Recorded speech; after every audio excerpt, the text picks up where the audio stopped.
Oke, halo guys, selamat datang kembali di channel solo player Boruto. Ini adalah video episode spesial part ke-179. Nah, pada episode spesial part ke-178 sebelumnya itu, Boruto tidak bisa menyelesaikan permasalahan untuk mempertahankan sistem shinobi. Di satu sisi, Kashin-Koji mulai memperlihatkan jipo yang aneh. Apa yang akan terjadi ke depannya? Nah, sebelum kita mulai pembahasannya, mari kita putar dulu intronya. 忍びの時代は終わる。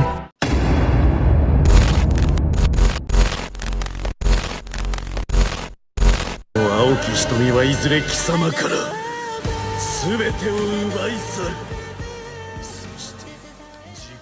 Adegan dimulai dengan memperlihatkan Boruto yang mendekati Sarada dan memegang pipinya sambil berkata, "Kenapa kau bicara begitu? Selama aku ada di sini semuanya pasti baik-baik saja. Tidak akan kubiarkan siapapun menyakiti keluarga kita." Mendengar perkataan Boruto, Sarada pun tersenyum. Tak lama setelah itu Boruto berkata kembali, "Sekarang bagaimana kita jalan-jalan ke desa dan mampir ke toko ramen Ichiraku?" Sarada membalas, "Baiklah." Adegan pun beralih ke Boruto dan Sarada yang menggendong anaknya di jalan desa. Terlihat Boruto berjalan di samping Sarada dan terus memperhatikan Saruto. Melihat Boruto yang terus memperhatikannya, Sarada pun tertawa dan berkata, "Kenapa kau sampai segitunya melihat Saruto?" Boruto membalas, "Aku ingin menjadi orang tua yang selalu ada di sampingnya. Soalnya penderitaan ini tidak boleh diturunkan ke anak ini." Mendengar hal tersebut, anak mereka pun tertawa. Melihat anaknya yang tertawa, Boruto berkata, "Sepertinya dia tahu maksudku." Ketika mereka berjalan bersama menuju ke kedai ramen, banyak warga Konoha yang menyapa mereka. Salah satu dari mereka berkata, "Nyonya Hokage, apakah baik-baik saja dan beristirahat dengan cukup?" Sarada membalas, "Aku baik-baik saja, terima kasih." Adegan pun beralih ke Mitsuki yang sedang berada di kedai Ichiraku bersama Kawaki. Terlihat mereka sedang duduk menunggu pesanan mereka. Tak lama setelah itu Mitsuki berkata, "Aku tidak tahu kalau kau juga menyukai ramen. Kukira kau hanya pria yang maniak taiyaki." Kawaki membalas, "Mau aku makan taiyaki atau tidak itu bukan urusanmu, Mitsuki." Sambil tersenyum, Mitsuki membalas, "Kau selalu dingin seperti biasanya, Kawaki. Bagaimana soal misimu di negara api?" Dengan raut wajah yang kesal, Kawaki berkata, "Aku hanya melihat orang-orang yang tidak tahu berterima kasih." Mitsuki membalas, "Aku mengerti. Jadi gagal ya?" Kawaki melanjutkan perkataannya, "Jika terjadi sesuatu pada mereka, aku tidak akan sudi untuk menolongnya." Tak lama setelah mengatakan hal tersebut, Boruto tiba-tiba berkata, "Jangan begitu, Kawaki. Bagaimanapun kita adalah seorang shinobi." Mendengar suara Boruto, Mitsuki dan Kawaki pun menoleh ke arahnya. Terlihat Boruto, Sarada, dan anaknya sudah berada di depan toko ramen. Melihat Boruto dan Sarada, Kawaki berkata, "Boruto, Sarada, dan kalian juga mau Saruto?" Sambil duduk di kedai tersebut, Boruto membalas, "Aku hanya ingin menghabiskan waktuku bersama keluargaku saja. Kebetulan kalian semua ada di sini. Bisa dibilang ini adalah reuni dari tim 7. Sambil melihat ke arah Mitsuki, Boruto melanjutkan perkataannya, "Bagaimana kabarmu, Mitsuki?" Mitsuki membalas, "Aku baik-baik saja. Bagaimana dengan Saruto?" Sarada membalas, "Dia baik-baik saja. Dia bahkan senang saat kami ajak jalan-jalan." Mendengar hal tersebut, Mitsuki membalas, "Apa aku boleh menggendongnya?" Terlihat Sarada memberikan Saruto kepada Mitsuki. Sambil tersenyum ke arah Saruto, Mitsuki berkata, "Kau mirip sekali dengan Boruto. Sepertinya sekarang aku memiliki dua matahari." Di sisi lain, Boruto berkata, "Dengan Saruto, orang ini adalah paman Mitsuki. Dia adalah rekan tim ayah sewaktu di akademi. Aku harap kau senang bermain dengannya." Sementara itu, Kawaki berkata, Apa dia sudah bisa bicara?" Sarada membalas, "Tentu saja belum. Belum waktunya. Dia saja masih belum bisa berdiri." Tak lama setelah itu, Mitsuki pun memberikan anak Saruto kepada Sarada. Selang beberapa lama, pesanan mereka pun akhirnya sampai. Melihat ada 2 mangkok ramen yang tersisa di meja, Boruto pun heran dan berkata, "Aneh, padahal aku belum memesan pesananku sendiri dan serada." Kawaki membalas, "Aku memesankannya untuk kalian. Hari ini aku mentraktir kalian." Sambil tersenyum, Boruto membalas, "Ada apa Kawaki? Apa kepalamu terbentur?" Kawaki membalas, "Jika tidak mau biar aku yang habiskan semuanya." Tak lama setelah itu mereka pun akhirnya menyantap makanan mereka masing-masing. Adegan pun beralih ke Kassenkoji, Naruto, dan Hinata yang duduk di ruang tamu. Melihat Kassenkoji yang terus diam, Naruto berkata, "Ada apa Guru Jiraiya? Sepertinya kau sedang tidak baik-baik saja." Dengan raut wajah yang serius, Koji membalas, "Sebenarnya sudah lama Jippo tidak aktif setelah kematian seluruh Otsutsuki. Tapi setelah keadaan dunia damai, tiba-tiba Jippo aktif kembali. Aku melihat pandangan masa depannya aneh, seperti benda-benda yang saling terhubung. Mau seberapa banyak yang kulihat, semua cabang itu selalu sama." Mendengar hal tersebut, Naruto dan Hinata pun heran. Naruto berkata, "Benang? Apa maksudnya?" Koji membalas, "Aku juga tidak tahu maksudnya. Tapi sepertinya ini adalah hal yang buruk. Cepat atau lambat hal ini akan terjadi. Kita semua harus segera bersiap untuk kemungkinan terburuknya." Adegan pun beralih ke Momoshiki yang sedang berada sendirian di atas pohon. Ketika sedang berdiam diri, Momoshiki pun mengingat saat dia berada di rumah Boruto sebelumnya.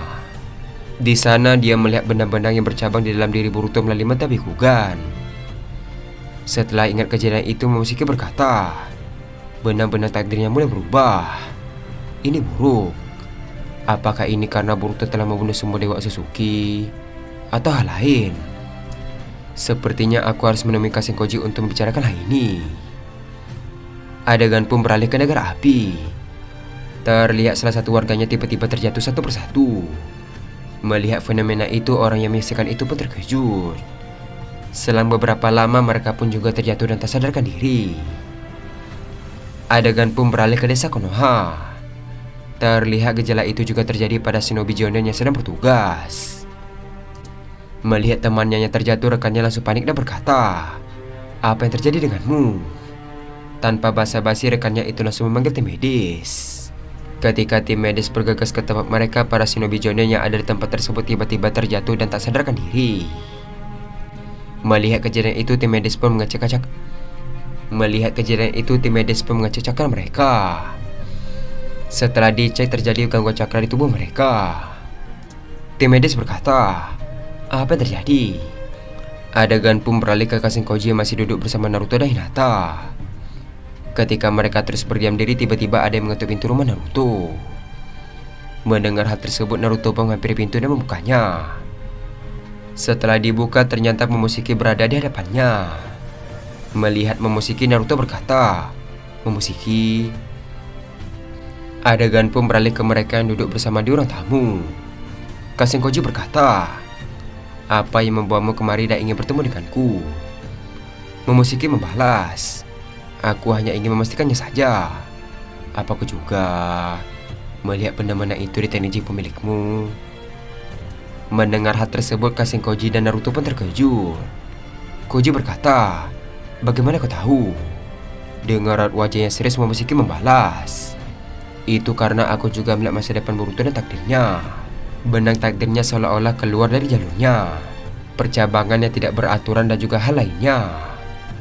Karena hal itu aku ingin bertanya padamu, Kassenkoji.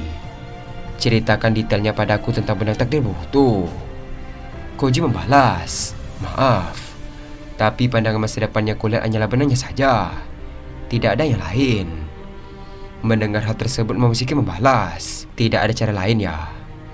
Di sisi lain, Naruto berkata, "Tunggu, bukankah dunia ini sudah tidak ada Otsutsuki jahat atau dewa lagi? Bisa dibilang saat ini Boruto adalah dewa Otsutsuki.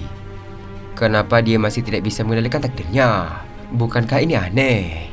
Terlihat Momoshiki berdiri dan berjalan ke arah jendela. Sambil menatap keluar rumah, Momoshiki berkata, "Meskipun kau telah menjadi dewa, kau tidak akan bisa mengatur takdir yang ada pada dirimu. Ada sebuah entitas yang masih dipertanyakan di kalangan Otsutsuki. Kami juga tidak tahu itu entitas apa. Tapi kami menduga semua takdir makhluk sudah diatur olehnya. Mendengar hal tersebut, Naruto, Hinata, dan Koji pun terkejut. Naruto berkata, itu mustahil.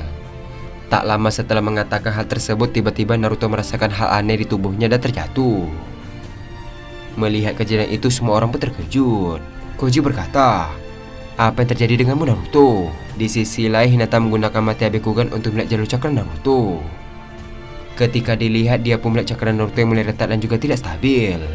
Dengan raut wajah yang panik, Hinata berkata, jalur cakranya tidak stabil. Apa yang sebenarnya terjadi?